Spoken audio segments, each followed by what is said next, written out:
For this vlog, I share my thoughts on a topic and then I answer questions from previous vlogs. So feel free to use the timestamps below as you see fit. So this past weekend, I received a surprise Amazon package, and it was actually from an old coworker and friend, and he gifted me this book right here, The Subtle Art of Not Giving Enough.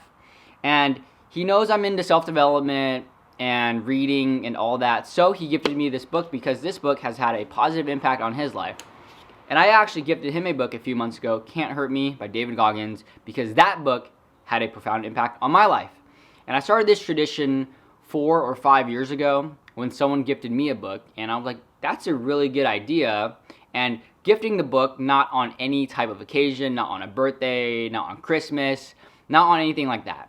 Gifting the book just because it's something nice to do, and it's also a good way to stay connected with people. And I've gifted books to old bosses, current bosses. I've gifted it to old coworkers, old friends, you name it. And I usually gift books that have had a profound impact on my life.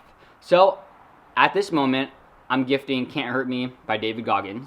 But in the past, I've gifted Simon Sinek's Leaders Eat Last and also Simon Sinek's Start With Why.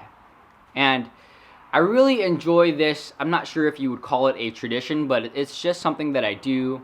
And it's mainly to stay connected with people that have had a positive and profound impact on my own life. Since doing this, it's really been able to keep me connected with those people that I don't necessarily talk to every single week or even every single day. You know, I talk to this person a few times a year, or even my old bosses. I try to send them one book a year, and it keeps me connected with them.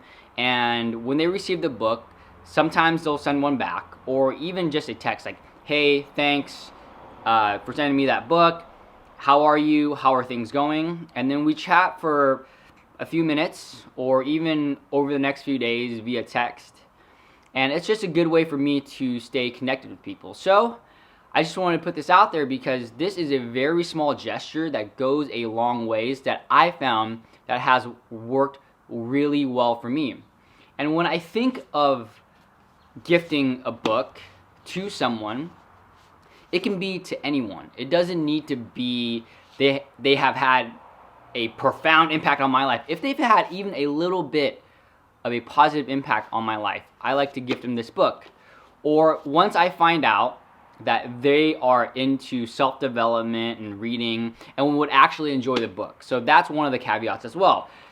They have to have a positive impact on my life, but I also have to know that they enjoy reading books or the genre of the book that I am sending them. So a good way for me to stay connected with people in my life is to do a small gesture every once in a while. It doesn't necessarily need to be giving them a book. It can be a text, it can be a phone call. But for me, I personally like giving books because it lets them know that I'm thinking of them, and it's a thoughtful gift because I know that they're into self-development and that this book may have a profound impact on their life because it's had a profound impact on mine.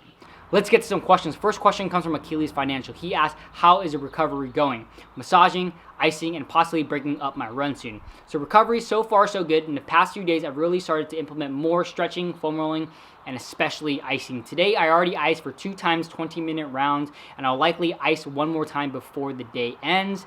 In terms of massaging, absolutely no massaging. And in terms of breaking up my run soon, I think I am going to run all the way through on day 15, and then day 16, break it up into 2 runs.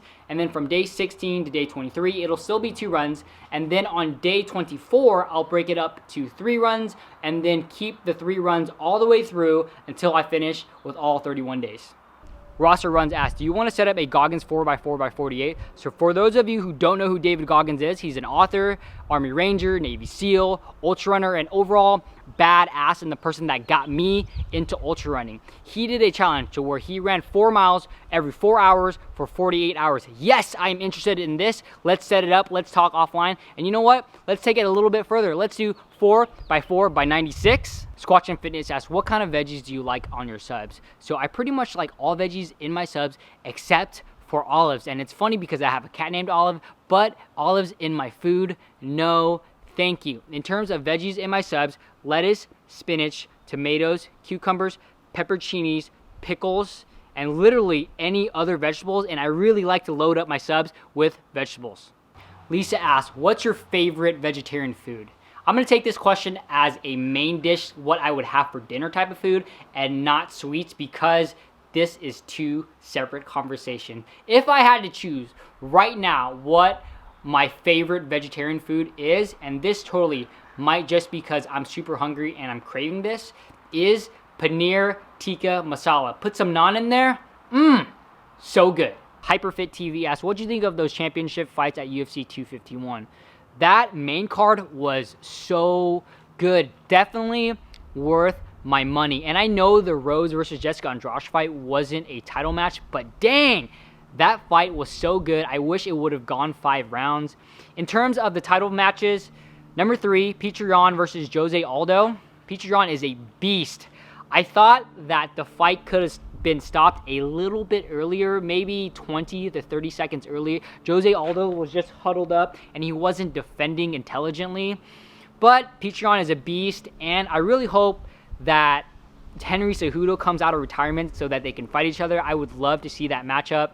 In terms of the Max Holloway and Alexander Volkanovski fight, I had Max winning the first 3 rounds, but I mean, that 3rd round was really close. I wouldn't necessarily call it a robbery. I could see it going Alex's way, and it did go that way, but for me personally, I had Max winning.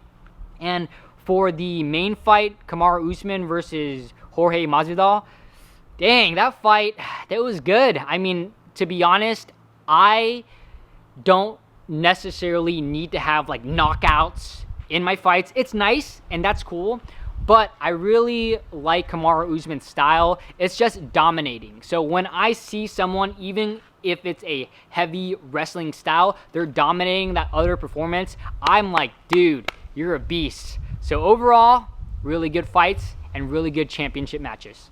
So thanks for watching. Hope you all enjoyed that video. Let me know down in the comments below if you have any additional questions for me. Also, if you would like to be featured in my vlogs in video form to ask a question, please send your video clip to lifewithvincelu@gmail.com. Please give this video a thumbs up. It really helped me out. If you want to catch another one of my videos, there's a video right here. There's a video right here. And if you haven't already subscribed to my channel, make sure you hit that subscribe button right here. See you all later today.